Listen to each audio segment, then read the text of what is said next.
अस्सलाम वालेकुम, Mohammad Iqbal Khan advocate with new legal lecture. आज का जो हमारा लीगल लेक्चर एक लैंडमार्क जजमेंट है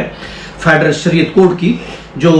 28 अप्रैल 2022 को ये जजमेंट आई है। ये एक बहुत ही लैंडमार्क जजमेंट है रिबा के बारे में, बहुत एक इंपॉर्टेंट जजमेंट है सूद के बारे में कि पाकिस्तान में सूदी निजाम का खात्मा किया जाए। ये इससे पहले भी जजमेंट हो चुकी है, ये अभी उसके बाद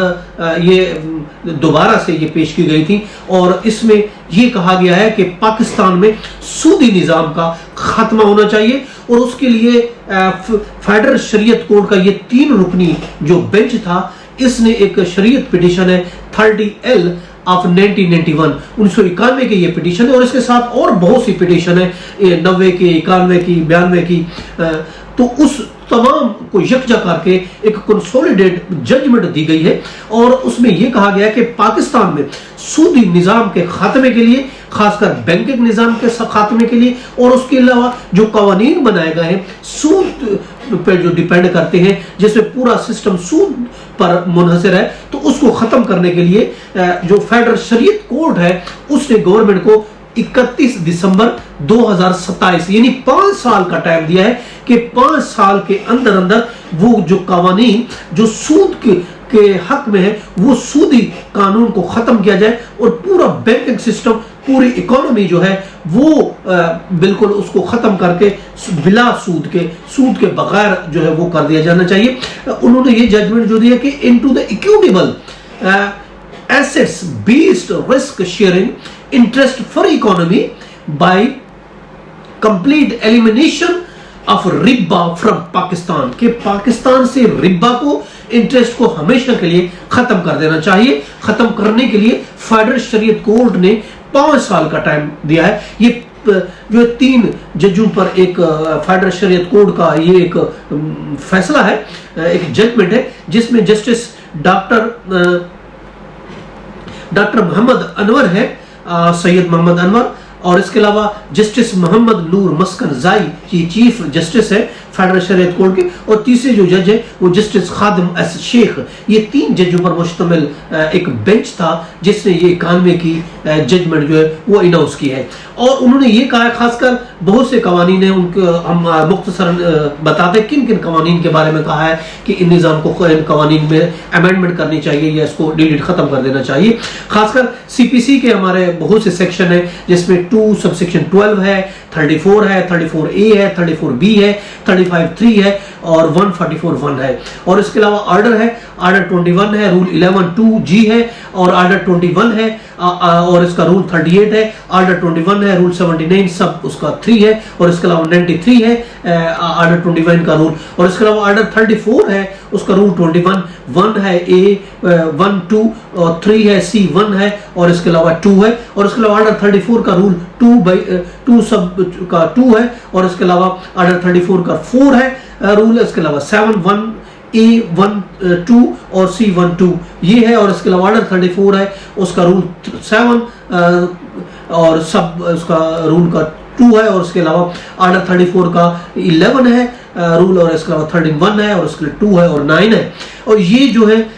इनमें जो लफ्ज इंटरेस्ट दिया गया है और जो कि ये कहा गया कि इंटरेस्ट जो है, जो सूद है, ये इस्लाम के असूलों के खिलाफ है, कुरान और सुन्नत के बिल्कुल खिलाफ है। इसके लिए ये जो CPC के जो रिलेटेड है, इंटरेस्ट से रिलेटेड, इसको खत्म करना चाहिए, खत्म कर दे गवर्नमेंट, या फिर इस पर मुनासिब इसमें अमेंडमेंट करनी चाहिए। और इसके अलावा कॉर्पोरेटिव सोसाइटी एक्ट है उसका 59 का सब 2 है अंडर सेक्शन, और इसके अलावा रूल है 141B है, 22 है और 41 रूल, ये इन रूल के खात्मे का भी ऑर्डर किया है। और इसके अलावा दूसरे जो कानून, West Pakistan money lender rule है 1965 है, सिंध मनी लेंडर ऑर्डिनेंस है 1960 है, NWFP मनी लेंडर ऑर्डिनेंस है 1960 का। इसके अलावा रूल है 17 द एग्रीकल्चर डेवलपमेंट बैंक और उसको रूल्स 1961 का, और उसका सेक्शन 25 2 है, A B है, बैंकिंग कंपनी ऑर्डिनेंस 1962 का। इसके अलावा रूल 9 है, बैंकिंग रूल्स 1963 का। इसके अलावा रूल 9 है, banking nationalisation payment of consideration rule 1974 है। इसके अलावा इंटरेस्ट एक्ट है 1839 का, और इसके अलावा सेक्शन 10 है, गवर्नमेंट सेविंग बैंक एक्ट 1873 का। इसके अलावा सेक्शन 78 है, 80 है, 114 है, 117C है नेगोशिएबल इंस्ट्रूमेंट एक्ट का। इसके अलावा सेक्शन 288, 32, 33, 34 लैंड एक्विजिशन एक्ट 1894 का। और इसके अलावा जो है बाकी जो है वो है प्रोहिबिशन, कहा गया कि ये इसको खत्म कर देना चाहिए, रिबा को प्रोहिबिशन मना कर दिया गया है। और इसके अलावा जो अनसर्टेनिटी गरार के बारे में कहा गया, जो अनसर्टेनिटी पर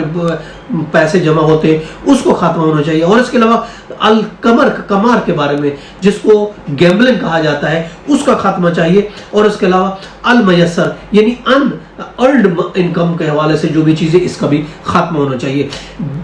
और इसके अलावा बैंकिंग जो है, बैंकिंग में सूद बिल्कुल खत्म होना चाहिए, बिल्कुल तौर पर मुकम्मल होना चाहिए। मुख्तलिफ, चाहे वो मुख्तलिफ किस्म के कमर्शियल लोन पर है, इंडस्ट्रियल लोन पर है या पर्सनल लोन पर है, चाहे इंटरेस्ट की मुख्तलिफ रकूम है, मार्कअप के नाम से, इंटरेस्ट के नाम से, रिबा के नाम से, चाहे कैलकुलेशन का तरीका भी मुख्तलिफ है, तो ये तमाम किस्म के खत्म होना चाहिए। इंश्योरेंस कंपनी के बारे में कहा गया अगर शरीयत असूलों के मुताबिक वो अपना कारोबार इस्लामी असूलों के मुताबिक करते हैं तो ठीक है, उसको इजाजत होगी, मगर उसमें अलकमार और अलगरार जो है ये नहीं होनी चाहिए। और इसके अलावा जो डिलीट या उसको तब्दील करने के लिए कहा गया है कानून में, उसमें अमेंडमेंट के लिए कहा गया, उसमें नेशनल इंश्योरेंस कॉर्पोरेशन एक्ट 1976 है, लाइफ इंश्योरेंस नेशनलाइजेशन ऑर्डर 1972 है, उसके लिए वॉर रिस्क इंश्योरेंस ऑर्डर 1971 है, federal employees benefit fund and group insurance act है 1969 का, इसके लिए वॉर रिस्क इंश्योरेंस ऑर्डिनेंस 1965 का, पाकिस्तान इंश्योरेंस कॉर्पोरेशन एक्ट 1952 का, और उसके लिए riot and civil commotion risk insurance ordinance 1947 का, इसका war injuries compensation insurance act है 1943 का। और इसके अलावा लीगल जो है प्रैक्टिशनर बार काउंसिल एक्ट 1973 में भी कहा गया है, जो सेक्शन है 61 उसका सब सेक्शन 2 का C है, और उसमें लफ्ज जो इंटरेस्ट इस्तेमाल किया गया उसके बारे में कहा गया है कि इसको भी खात्मा करना चाहिए, खात्मा होना चाहिए, और खात्मा करे गवर्नमेंट। और इसके अलावा डिफेंस सेविंग सर्टिफिकेट रूल है 1966 का, और इसके अलावा स्पेशल सेविंग रूल्स है 1990 का। और इसके अलावा सेक्शन 24 है, सब सेक्शन 6 है एंड 8 है, हाउस बिल्डिंग फाइनेंस कॉर्पोरेशन